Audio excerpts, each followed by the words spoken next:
Pagkakita daw nila, may nangyari agad sa kanila. Kaya ayun, pinauwi na siya. So basahin natin tong sender natin.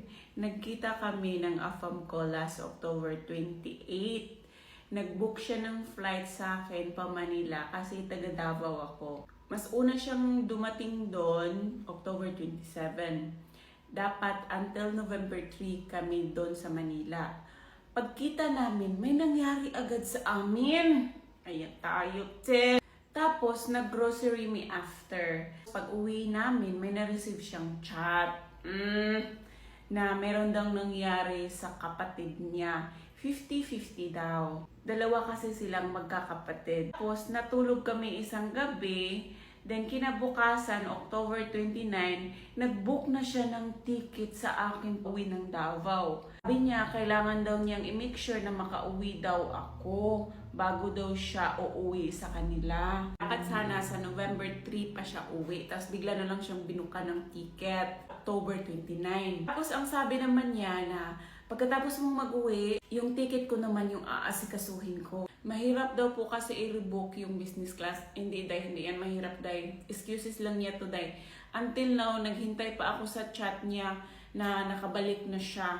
Hindi ako humingi ng pera pero binigyan naman ako ng mga gamit. Until now, hindi ko pa alam kung nasa Manila pa ba siya. Sana ma-advisean mo ako at nakakapagod na kasing umiyak.